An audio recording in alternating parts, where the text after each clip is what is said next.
నేల నుండి నిర్మించి ఆదాము వాటికి ఏ పేరు పెట్టునో చూచుటకు అతని యొద్దకు వాటిని రప్పించెను. జీవము గల ప్రతి దానికి ఆదాము ఏ పేరు పెట్టినో ఆ పేరు దానికి కలిగెను. అప్పుడు ఆదాము సమస్త పశువులకును ఆకాశ పక్షులకును సమస్త భూజంతువులకును పేర్లు పెట్టెను. అయినను ఆదామునకు సాటి అయిన సహాయము అతనికి లేకపోయాను. ఆది కాండంలో ఆదాము నుంచి ఆదాముకు దేవుడు పేరు పెట్టిండు, ఆదాముకు కానీ అవ్వకు కానీ. ఆ తర్వాత వచ్చే వాళ్ళందరికీ కూడా భూమి మీద వచ్చిన సకల జీవాలకు సకల వన్యప్రాణాలకు వన్యప్రాణులు, అడవిలో ఉండేటువంటి కడుగ మృగాలు కానీ వన్యప్రాణులు కానీ, భూమి మీద పాకు మరి సర్పాలకు కానీ చేపలకు కానీ మనుషులకు ఆకాశంలో ఎగురు పక్షుల పక్షాదులకు కానీ ఎవరు పేరు పెట్టారంటే ఆదాం గారు పేరు పెట్టినట్టు. ఇప్పుడు మనం చూసే అడవిలో ఉన్నటువంటి చెట్లకు కూడా ఆదాం గారే పేరు పెట్టారు. ఆదాం గారు ఏ పేరు పెట్టిండో ఆ పేర్లన్నీ కూడా మనం పిలుస్తూ ఉన్నాం. అలాగా ఆదాము నుంచి మనం పేర్లు పిలుపు అనేది దేవుడు కలిగించాడు. అందుకే ఇక్కడ నవ్వు రాకముందు ఏమైందంటే భూమి మీద ఉగ్రత కలిగి ఉంది. ఒప్పెన్నలాగా ఒక సునామీ లాగా వస్తూ భూమి మీద దహిస్తూ వచ్చింది. నవ్వు పేరుతో అక్కడ ఏమొచ్చిందంట, నెమ్మది కలిగిందట.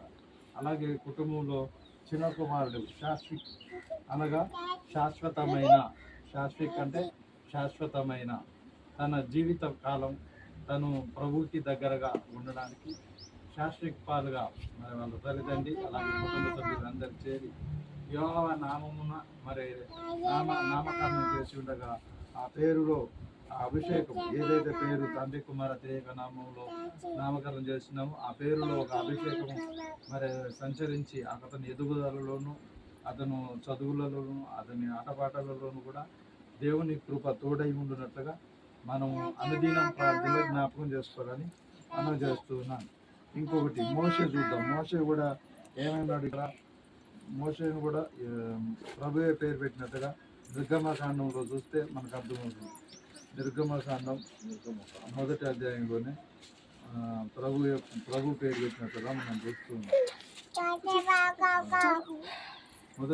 2వ అధ్యాయం 10వ వచనం 2:10.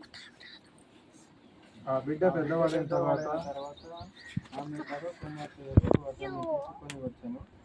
అతడు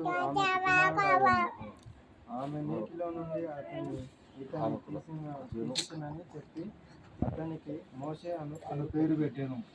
మత్తయి సువార్తలో కూడా యేసు ప్రభు గురించి కూడా చెప్పబడింది. యేసు అని పేరు మీరు ఈ విధంగా పెట్టాలని మత్తయి సువార్త 1వ అధ్యాయంలో కూడా మనం చూడవచ్చు.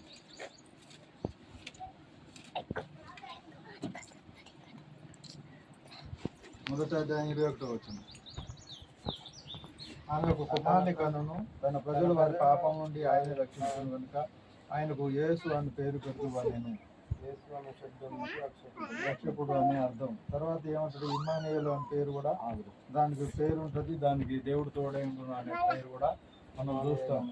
అదే తర్వాత లూకాసు వార్తలోకి వెళ్తే యోహాన్ అనే పేరును ఎలిజబెత్ జకరియా మరి వాళ్ళకు ప్రభు దర్శనం ద్వారా పరిశుద్ధాత్మ దేవదూతల దర్శనం ద్వారా యోహాన్ అనే పేరు పెట్టాలి అని అన్నప్పుడు యోహాన్ అనే పేరు అని వాళ్ళు అనుకుంటున్నప్పుడు అక్కడ ఉన్నటువంటి బంధువులు అందరూ కూడా ఏమంటుంటారు, మీ బంధువుల్లో ఎవరు లేరు కదా, యోహాన్ అనే పేరు కొత్తగా ఉంది అని వాళ్ళు అంటుంటారు. అయినప్పటికీ కూడా ఆయన ఆ పలక మీద యోహాన్ అనే పేరు రాసినప్పుడు అతనికి తిరిగి అప్పటి వరకు మూగపోయాడు.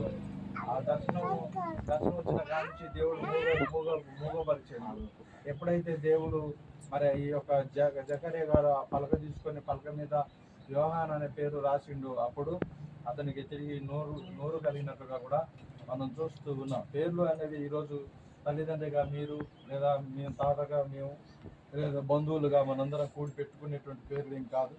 ఆ రోజులో నుంచి చిరకాలం ఆదాం కాలం నుంచే ఈ పేరుల మరి ఒడంబడిక అనేది దేవుడి ఏర్పాటులో కలిగినది, దేవుడు ఏర్పరిచినటువంటిది. అందరం కూడా పిలవడానికి ఆ మనిషిని ఆ పిల్లవాడిని పిలవడానికి, తిరిగి తన ఎదుగుదలలో తన స్నేహితులు పిలవడానికి, తన తోటి వారు పిలవడానికి, అందరు పిలవడానికి ఒక పేరు అవసరం కనుక ఆ పేరుని మరి దేవుడు మన చేత ప్రేరేపించి ఆమెకి ఎప్పుడో నుంచో ప్రేరేపించబడి ఆ యొక్క పేరును శాశ్వత పాలుగా మరి ఈరోజు బయటికి వెలువడింది.